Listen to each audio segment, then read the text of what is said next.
can write copy, right? Like, so, and it's also about helping people, and what I love to do this is like helping people bring out the best in others, because that's, again, when we do that, we just let everybody rise up. Right. And it's really important because that's what, when we talk about a team, and I'm with you on, I don't really use that. I stopped using that word employee a long time ago. Only, and not because it's like, it was too impersonal.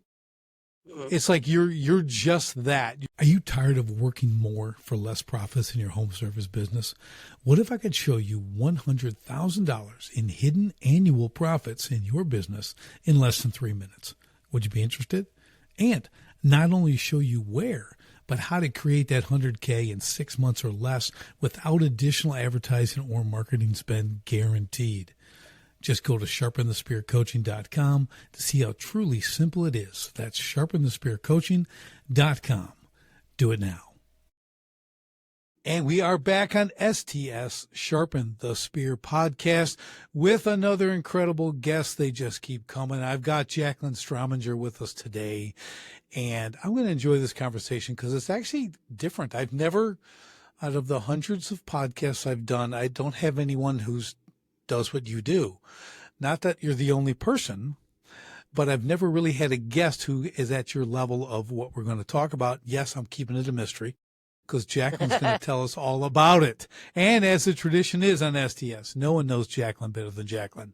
So Jaclyn, give us a little backstory, bring us up to speed, then we're going to get into the conversation. So thank you, Richard, for having me as a guest. I'm so honored to be here. So I am Jaclyn Strominger, and how did I get where I am today? I am a high-performance strategist. I have a networking company. I have a podcast, and I just came out with it's literally coming out in like a day or so, leadership book called Charting True North that I wrote with a partner. So how did I get to this state in my life? Each and every one of us has a journey. I decided when I was going to college, I wanted to work in magazine publishing. It was like, that was like my dream. I don't know where it came from. I think it was because I probably memorized every commercial.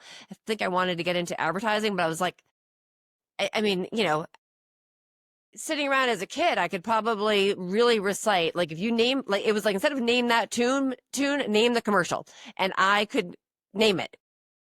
And I'm like, I just like know the good ones, the bad ones, and ended up falling in love with magazine publishing and did that for a bunch of years. And it was in that journey that I realized like really shitty leadership.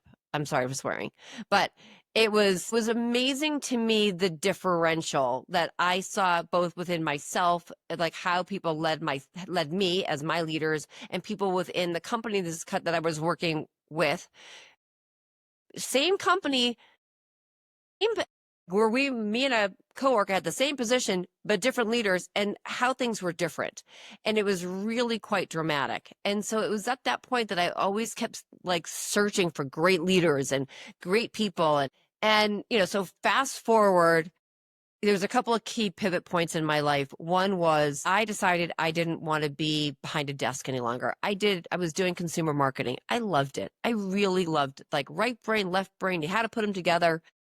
But I didn't want to be, behind the desk. I wanted to be out meeting people and connecting. So I had said to the publisher, I'm like, I think I want to go into sales. And I said to my boss, I think I've talked to publisher X and he's all on board with me switching over and doing that. And my boss said, no. Guess what happened to me? I left because, why would somebody have that type of control over me? The whole point about leadership and about, lifting other people up is helping them find what they're best at. And even if they're great at something and they have a desire to try something else, let them. Or if it's not your company, do it with, like, help them find it with somebody else. I mean, that's like the best connections, right?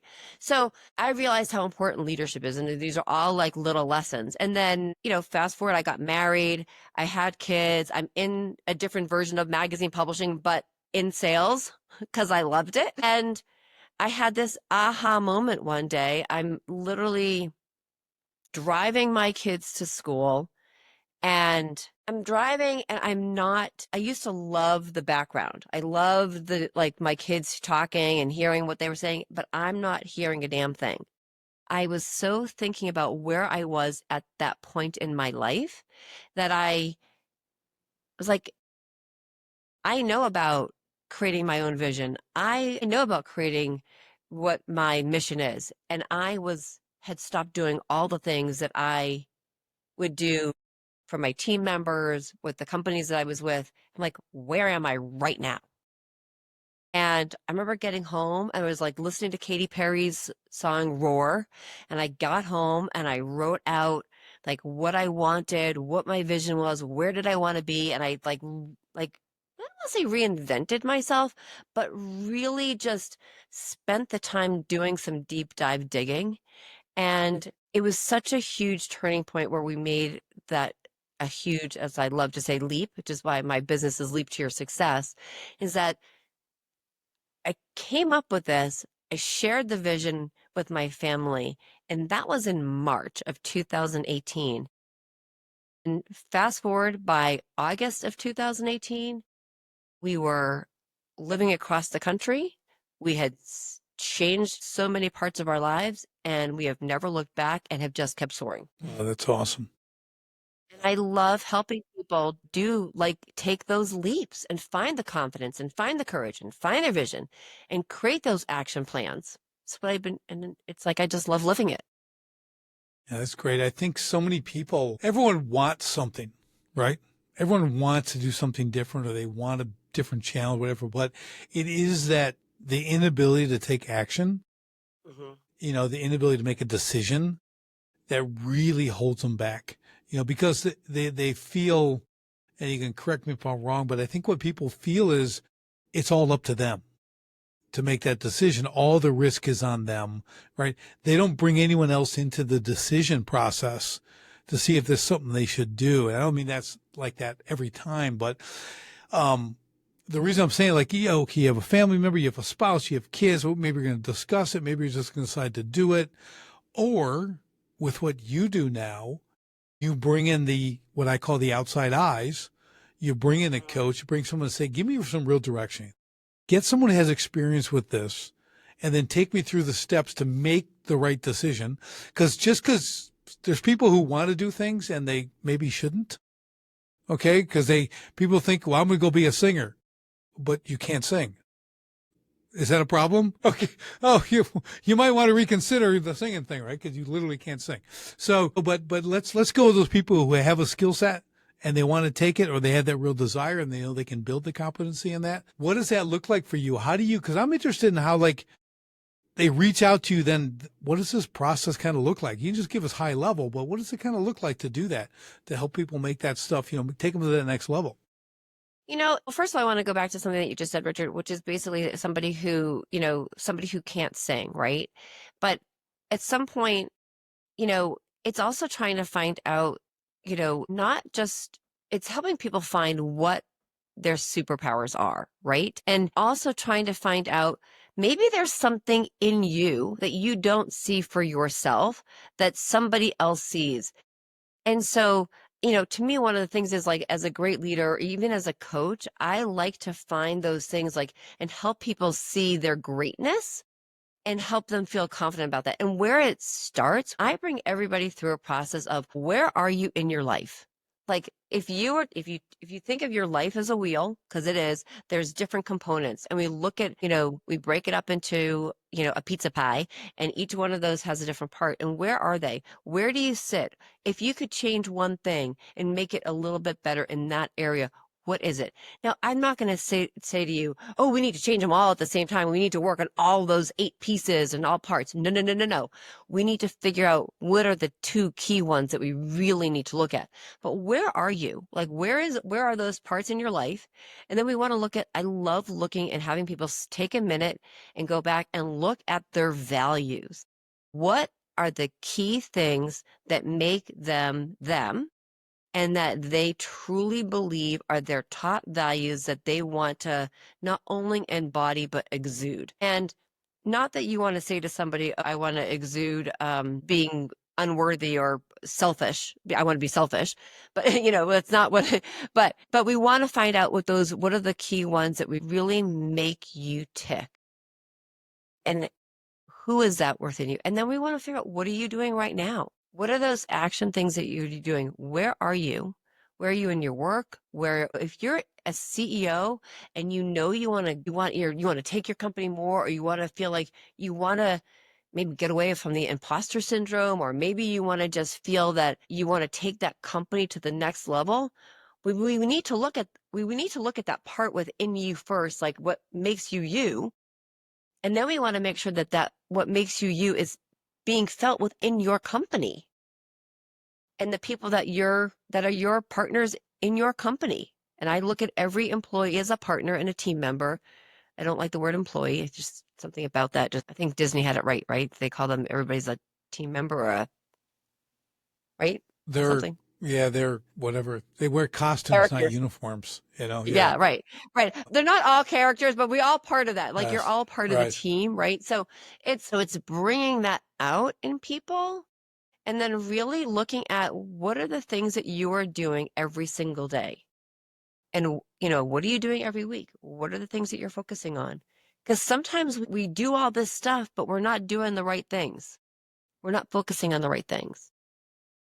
So how do we bring it back? How do we start focusing on the right things or that are going to be right for us right now? Yeah, I think that's really important. I think a lot of people don't have, again, we go back to direction, but they don't know how to take those small bites, Mhm. right? Like you're describing, you need to, it's always a process, but what is, so many people like, and I used to do that a lot. Like I'm the big goal achiever.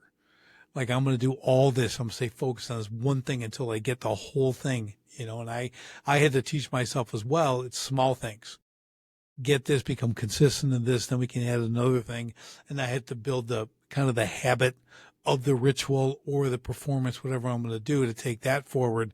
And then those build on each other. They compound, right? Like you're saying. So it's really important. I like that you have to go in and analyze this. And I think understanding the value driven, meaning their personal values, is really important because that's a decision driver, right? Your It is, right. values, they really help you make decisions. So if you don't understand them, how are you going to make accurate decisions or at least understand your decisions?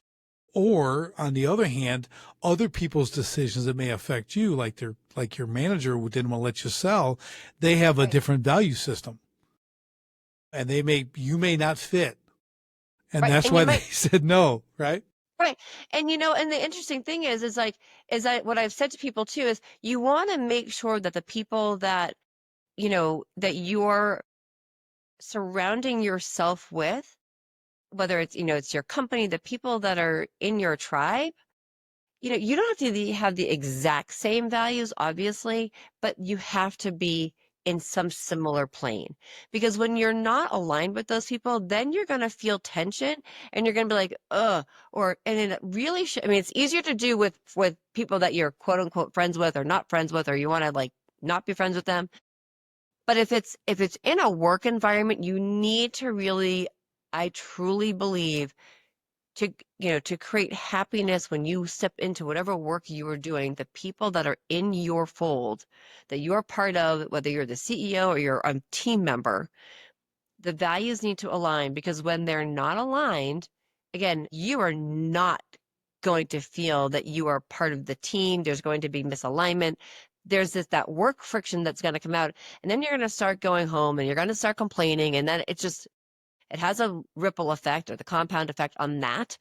And so if somebody in a leadership position can recognize, and I might say to you, Richard, I think you are absolutely phenomenal and you do amazing work. But you know what? I'm seeing that maybe there's a different fit either in a different department or you know what do you want, Richard? Where do you want to be? And if you say, I want blah, blah, blah, blah, blah, whatever that is, and if I say we can't provide that for you where we are right now, but I know company X, or I want to help you find that, that's the golden part. Like that's where to me, like Yeah. leadership is. And yes, you could fire somebody or let them go because they might not be the right fit, but help them get to the next level. Don't just kick them out the door, unless of course they've done something absolutely heinous and then they need to be arrested, you know but most people haven't, but leaders know other people. So why not extend it? Let's just help people be their best them. Yeah, I think that's great. I think what we do a lot with companies too, or exclusively, is not exclusive, but this one of the first things is really create the strategic vision of the company. And that's a value declaration in the beginning. This is what we believe. Okay. Cause that's really, like you said, that's really important. If you have people who are on polar opposites on your belief system, your value system, all they're going to be is friction. They're going to be miserable. They're going to cause misery, right? I want them to read that and go, oh yeah, I'm not going to work here. And we're good, right? But we don't have to go through the hiring, firing process. They understand I'm not going to fit here, because everyone in that strategic vision finds where they fit, where they're the hero in the journey. And now everyone is working for the same purpose, right? We understand, and people can find, they may have been coming for this position, but they see this position and go, ooh, I got some skills in that set, right? And they go for that, and they talk to them about that when they get that job, right? It's something they didn't even come there for, but they realized, you have this. I've always wanted to do that, just like you're saying. And now they have an opportunity to get the proper fit, not just a position they're good at and they can make money, but something they might actually love and feel called for. That's a huge differentiator. I was talking with a gentleman earlier today, and one of the things that we were talking about was, if you can help people do the thing that they love to do, right? And we always say this, if you are doing the thing that you love to do, you'll never work a day in your life. And that's also really important, that we help people find what they love to do and that they're good at. You don't want to take somebody who is great, let's say, at creating content and give them spreadsheets to work on when they can't stand the numbers. I mean, they might be able to do it, but it's not their jam. But they might be a great copywriter. Make them write copy, right? Like, so, and it's also about helping people, and what I love to do this is like helping people bring out the best in others, because that's, again, when we do that, we just let everybody rise up. Right. And it's really important, because that's what, when we talk about a team, and I'm with you on, I don't really use that. I stopped using that word employee a long time ago. And not because it's like, it was too impersonal. It's like, you're just that. You're a cog in a wheel. And I never wanted anyone on my team to feel like that, because I have way more. If they're just that, I don't want them on my team. If they literally come to perform some A into B all day, I don't have a business that does that. Okay, I'll never create there are businesses like that. That's great, but that's not something I would ever create, because, well, it doesn't interest me. And plus, the people who have to come to work for me have to want to do that. And my value system is no one wants to do that. Okay. So I'm like, I'm going to give them something that they love to do. They can become better people. They can up their skill sets. They can enjoy it. They're having a good time, which then they become an asset to my company. I want every person on the team to be an asset, right? Bringing more value than they're being paid for, and loving it. That's what I do as a leader. I have to bring more value to my customers than they're paying for. That's how we win. Yeah. And it's, I think it's to be able to, bring that value to other people. And when everybody is working together and you're really feeling that team environment, and you're being recognized, and you're getting, and I don't mean like they're getting employee of the month, but it's like, even if it's like a thank you, like, you're doing great work, you're being recognized. People will actually, we all work harder together. We work more. And when we all have something in it too, to win, because everybody is on that same page to lift everything up together. It's this most empowering and amazing feeling that you don't ever want to leave that. And it's when I talk about some of this, one of the key things one of the magazine companies that I worked at was this company. It's actually Scholastic, the big company, they do the books and blah, blah, blah. But they used to have a magazine division, and we actually published a couple of different magazines this is before they were ahead of their time. Home office computing and small business computing were the magazines. They don't exist anymore. Kind of funny. But back in the 90s when they did, the people and the group of us that worked on these two publications, we were so intertwined about making these magazines the best. We didn't really care about, it wasn't about Scholastic. It was about these two publications and what we could do. And it was such this, family environment. You would do anything for anybody in that family. And we just wanted to see the whole thing succeed. And yes, there was competition with other publications, and we were just like, nope, we're better, right? I mean, we just wanted to see the success. And that's what happens when you got the people together. Yeah, that, and for the big umbrella, that's company culture. Okay, that's where that fits, right? And when you create a company culture of winning, right? Of everyone doing what they love to do, per se, right? That's a culture. A lot of people, they say you need to change your company's culture, and like they can't tell you how. And the way you do it is like what I was saying, when they're vision driven, people are doing what they love to do. They understand they're the hero in their part of the journey. When everyone is that and understands that, that's why they can all work together, because they understand if they don't do theirs, the rest can't do theirs, right? So that's that rising tide that's lifting all boats.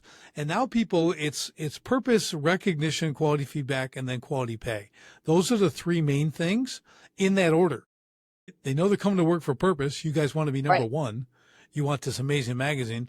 They're getting the feedback and the recognition, whether it's, hey man, a great job on this last spread you did or whatever, and then the quality pay, and what I always tell people, Jaclyn, is that quality pay is third for a reason, because if it was number one, no one would stay anywhere. They'd sell you out for 50 cents an hour and move down the road. So people and a lot of employers, owners, also, they don't kind of have that concept, right? They don't understand. And I'm not saying you don't pay people well. What I'm saying is that's not what's drawing and keeping them. No.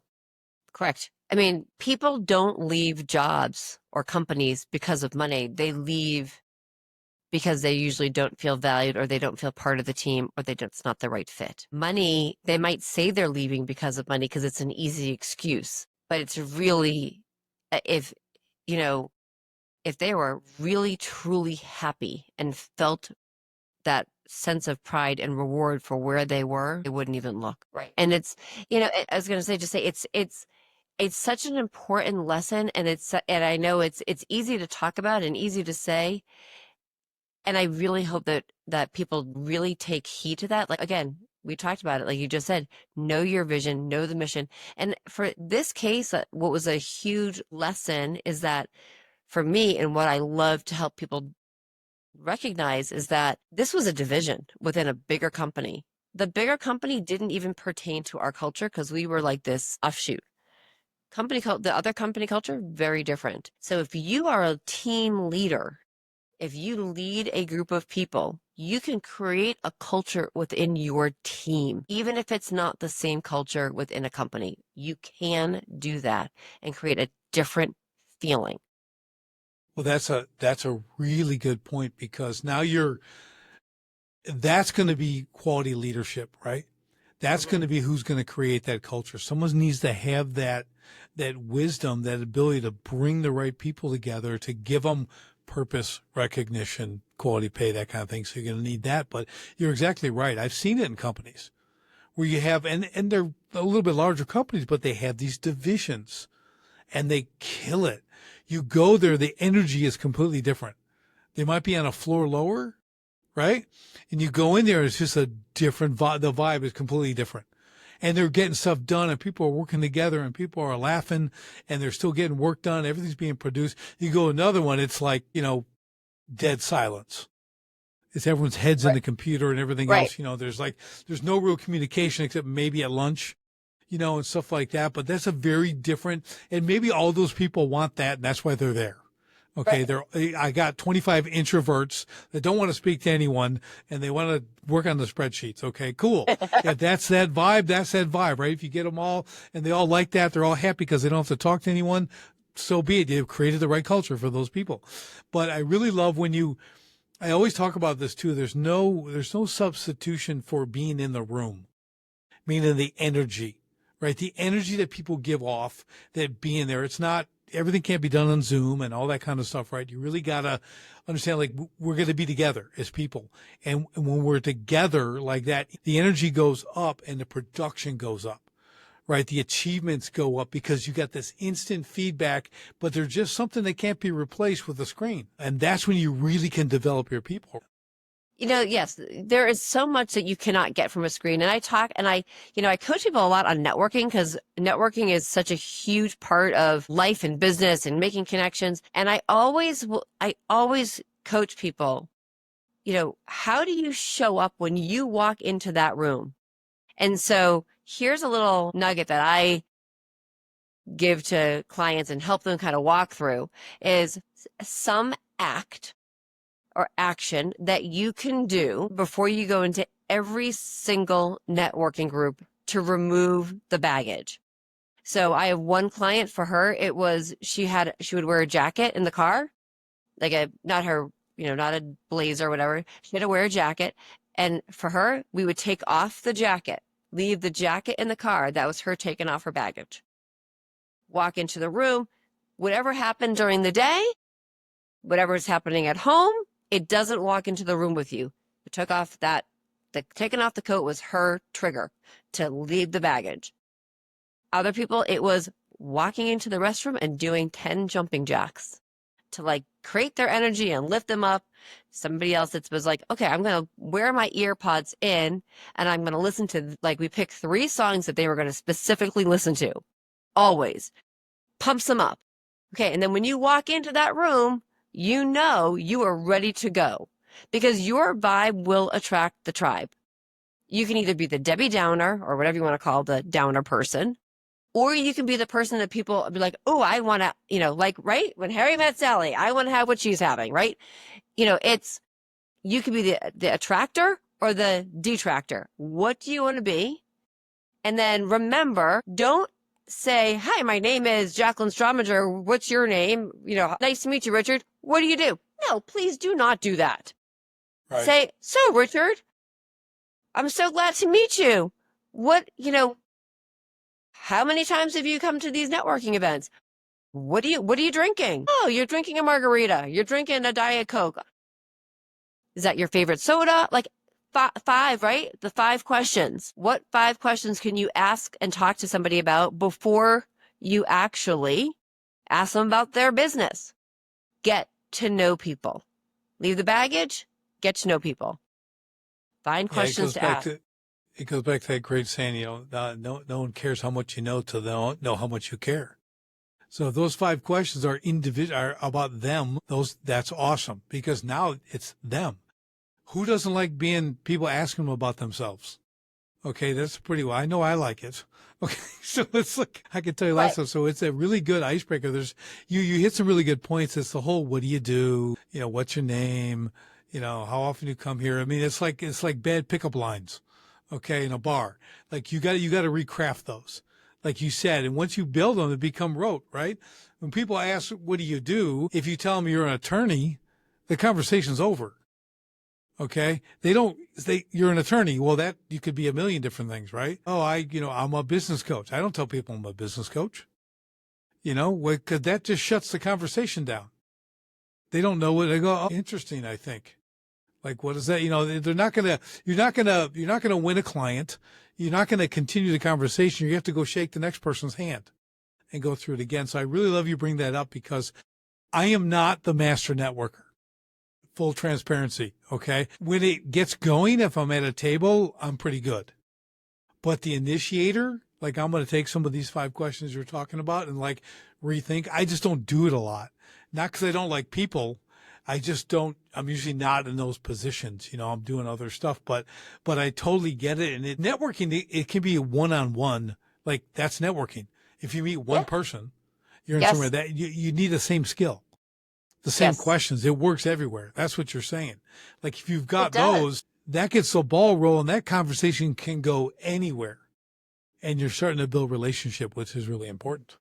Right. And so there's some other questions I love to ask people, like, do you like to travel? Where have you been? Have you, if you could go anywhere, where would you want to go?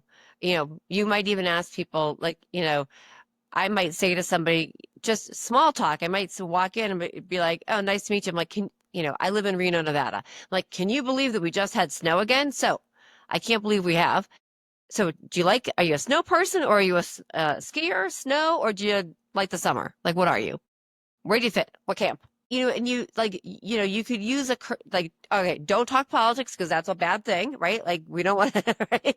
Don't talk religion, but ask some questions that might be relevant, to something that's happened in the world, goofy about the weather. Like, to me, I always like to think about if you're at a restaurant at a networking event, and I'll use like whatever, maybe it's an Italian restaurant, red or white wine, what do you drink? Tea? Or, you a pasta lover? Like, use your surroundings too to ask questions, but not like, do you come here often, right? Right. It's not, Yeah. I think you have to have a level of creativity. Mhm. And I don't mean you don't need a high level. Okay. We're like, look around and pick something, but like, you're right. It's just anything I would say. And I'm thinking about this now that you brought it up. I'm like, okay, talk about anything except what you do. Right. Okay. Yeah. Like, don't talk Anything. about what you do. Don't ask them what they do.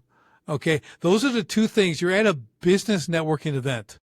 The two things you never want to talk about in the introduction is what you do, right? It sounds so counterintuitive, but it'll end the conversation. Yeah. If you say what you do, the conversation is over.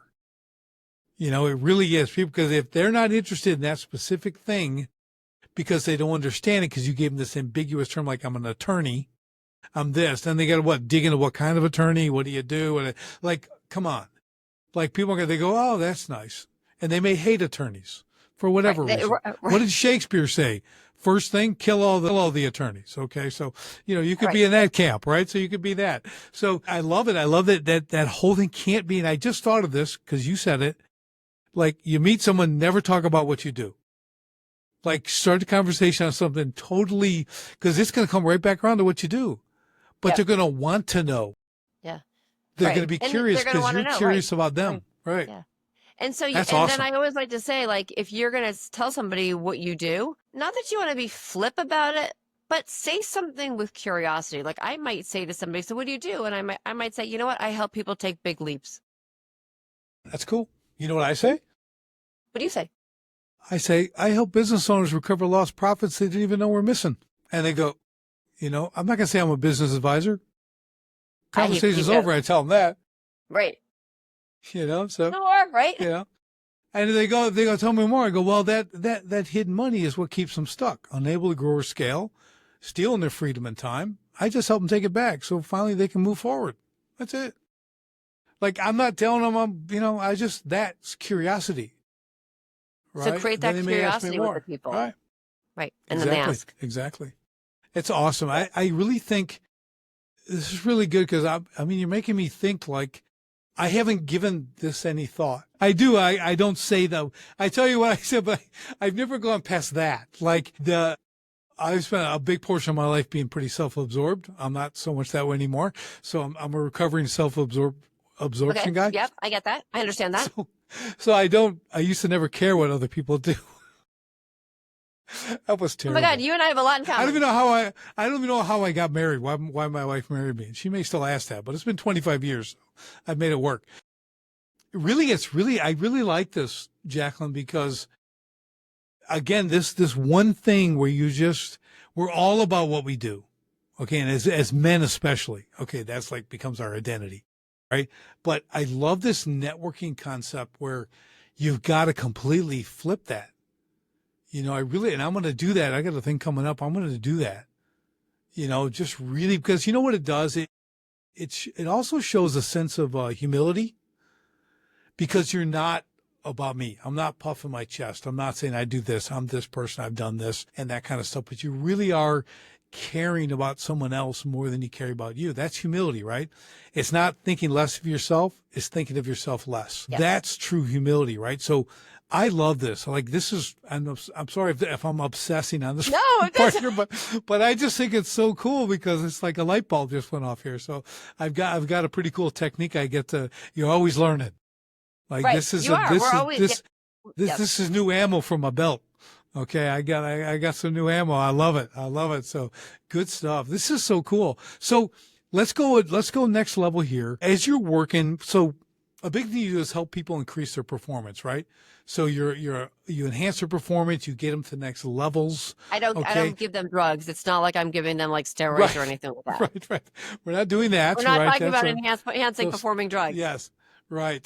So we were talking about skill sets and things like that. So what does that look like? Give us maybe a couple examples. Again, we can stay high level with this, but when people are looking at, so they have a good concept of where they may be and where they can go. We talked a little bit about it earlier, but kind of give us either, I'm air quoting, case study.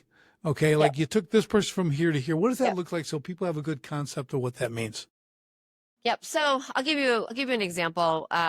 This is, I have a client of mine who had an amazing business, and he had kind of like fallen out of love with it, like lost his passion for it. And so he wants to get it to a place where he can sell. So he wanted to increase revenue, but he also wanted to rediscover that passion, right? And he had gone from like being this high performer to like just kind of like, right? This like, and so what we started off doing first and foremost was we rewrote his vision for himself and his business and looked at where his mission was. Where did he see himself in those 5 years? And then we started looking and drilling down into, so I love the method that I talk a lot about is like taking 2 steps. So 2 steps, first 2 were vision and mission. Then the next 2 were, okay, what actions, what were the 2, first I should say, what were the first 2 main goals that he wanted to achieve based on looking at that vision and mission? And then we would look at 2 action items that he could do every single day that needed to move him forward, that he would get excited about. And so we start looking at the alignment of activity and what we are doing to what the actual goal is, to what actually the mission is, and always making sure that we have that front and center. And then we're looking at those, again, we're looking at activities, and then we start to go back through and seeing, okay, so for him, we needed to increase the number of people that were coming into his company, like the number of sales that he was making. Okay, so let's look at the sales process. How are you doing your sales? Where are you going out and meeting people? What is that process? And we reworked his process. And everybody has a little bit of a different process, but I take 2 steps with each contact. So if I reach out to you today and I send you a voicemail or leave you a voice message, because that's usually what most people do, I want to also do one other thing. It's going to be an email. And a lot of times it's email, and then I'm going to leave a voice message. It's going to say, hey, Richard, I just shot you an email. I want to make sure you got it. It was either great meeting you. I'm reaching out for this. Want to make sure it doesn't hit your spam. And then we do that again 2 days later, and we have a process for how we're doing it. And so we're elevating and increasing sales. We're elevating whatever that performance is. We're elevating. We're taking 2 steps every connection. And we watch it grow. And so we get into higher performance because we're really focusing on the key things that we need to focus on, not the small things. And, we are not the things that are not the right things. And it's also looking at, what do we need? It's the do, delay, delegate, or ditch. Where does everything fall into that? And what are the key things that you that are just unique for you to do, that you need to do to move your business or to become that higher performance? Yeah, I like that a lot. I think in today's world, air quote, in today's world, enormous amounts of distraction. Okay, you're getting pulled in as business owners in a lot of different directions. And that breaking it down to 2 things simply, and there's something else you're doing that you didn't say, but you're creating consistency. Yes. Okay. Yeah. And consistency is what really wins. The 2 things, very laser focused and consistently chipping away at this till you achieve it, then move on next 2 things. Okay. So there's always a process of this stuff. And I think people with distraction, processes get thrown in the garbage. People jump ship all the time because of distractions. I see it all the time. I get, sometimes I catch myself doing the same thing, letting some dumb thing that's producing nothing suck my time. Okay. That's why I removed all social media from my phones. Exactly. I removed all social media from my phones. Yep. Yeah. And this is what it is. Okay. So when we look at high performers, when I look at owners, right, who I consider high performers, right, like we have to go and diagnose these things. Like there's times like, dude, you know what you need? A flip phone. You need a flip phone. You need to dump the smartphone and get the flip phone. You will not die. Okay. You still get a laptop. You'll be able to do stuff. Okay. But and this is not everybody, but there's certain situations like that thing is killing you. It is ruining your business and you're paying money to have it in your hand and in your pocket, walking around ruining your business. So you need to make a decision. Okay. So it comes down to stuff like that, right? Those distractions, those inabilities to focus are a real detriment to the average person who wants to or get to become a better high performer. Yeah. And so one of the activities that I actually take a lot of my clients through is we want to create awareness. Like, what are we doing? So there's like some people will do an awareness journal, but I always say for 2 weeks, I give you an activity tracker. It's every day. You have to write down every time you do something different. What are the things that you are doing? So I'm looking at the time where I am. Okay, 12:40, I'm on a podcast, right? So what do I do right after that? I picked up my phone to do what? Or I checked my stock market. Don't do that. Whatever. I checked whatever. Or I went on and checked the news. Whatever you're doing, like you have to be specific and write it down so you can create an awareness of where sometimes that time is being spent. I mean, I can observe, but I want you to also observe it. I want you to be specific in what you are doing. Because when we create awareness, sometimes we don't even realize we're doing it. It's some of those things, we unconsciously do it.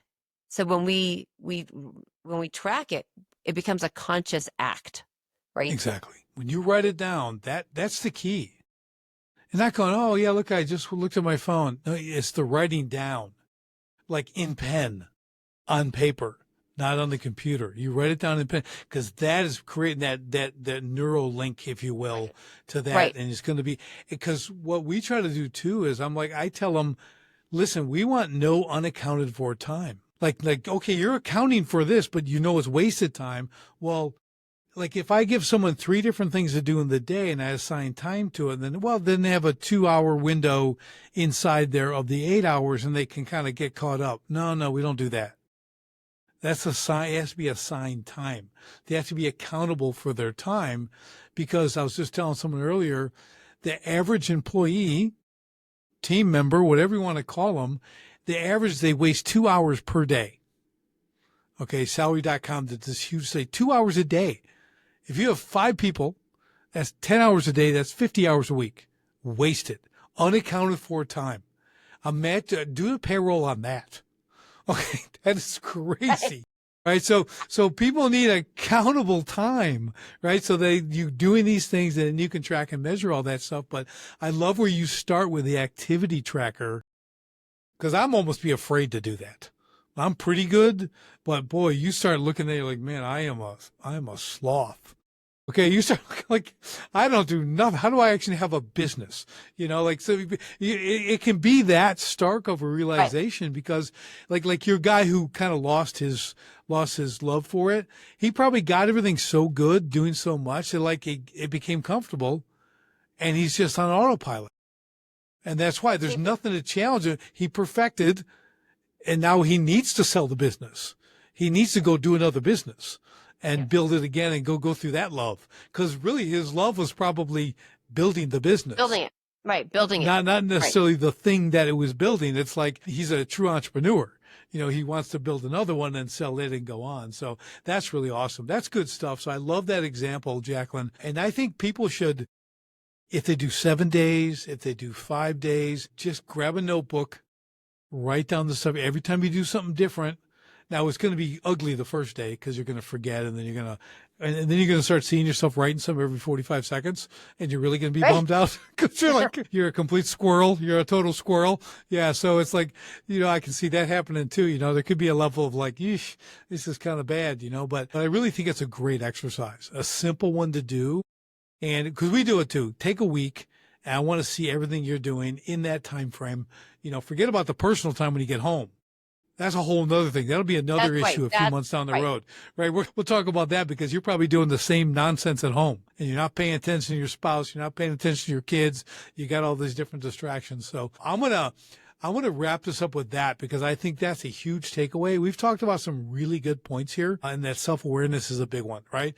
The really good entrepreneurs, okay, the high achievers, they have a high level of self-awareness. Okay. Yes, that's really what makes them great. So you probably haven't. It could have been squashed with the distraction machines around us, like phones and stuff. You might want to get it back. And this activity planner to me is a way to start to get your self-awareness reignited, because that's what separates us from the average people. Because there's people who don't have any self-awareness, like the loud talkers, when you're in the restaurant and they're 5 tables away and you hear their whole conversation. They have no self-awareness. They have no idea. No. Okay. So I'm just saying, like, there's stuff like that. You know what I mean? So I think it's a really good tool. And this has been an awesome conversation. So how can people follow you, get in touch with you, connect with you via whatever you've got? Let's share that real quick. So connect with me, on LinkedIn, reach out. You can find me on LinkedIn, but also go to my website, leaptoyoursuccess.com. It's the LEAPTOYOURSUCCESS. So leap, the whole thing spelled out, leaptoyoursuccess.com. And there's actually a contact form. You can fill out your name and your information. And there's a comment part in there. Let me know where you heard me and how you found me, so I know, let's connect. And more than anything, I offer, it's a free, just a quick, as I call it, a fast track strategy session. Let's figure out how we can help you level up a little bit. And it's free. That's awesome. I always tell my listeners, when people are offering things like that and they got this level, you need to, it's free. Get in, listen, go through the short process, see if it's something that's going to be of value to you. If you're getting good takeaways from this, you grab a couple of nuggets. You really need to do this stuff because you actually don't want to. I'm just being honest. But if you go and take the step and you make that connection, that short call, everything can change for you. It's happened to me so many times. We need the outside eyes. We need the additional experts because they're going to compress that time. They're going to move us forward much quicker than we could by ourselves. It's really, really important. And I always tell people it's something I ignored for 20 years. My first business. I wouldn't take help from anybody. No one knew as much as me. Just ask me. Okay. So it didn't work well. All it did was hold me back. Okay. So I'm the polar opposite of that now. Okay. Always looking for the person who can shorten my learning curve. And that's what we want to do. We want to achieve. You want to get to that next level. Jaclyn could be the person to help you do that. So Jaclyn, thank you so much for sharing your expertise and just being with us on STS today. And for everyone else, we will see you on the next STS podcast. And don't forget, revenue feeds the ego, profit feeds the family. So if you want to see how I can show you at least $100,000 in hidden annual profits in less than 3 minutes, and not only show you where, but how to create that 100K in 6 months or less without additional advertising or marketing spend, guaranteed, just go to sharpenthespearcoaching.com. See how truly simple it is. That's sharpenthespearcoaching.com. Do it now.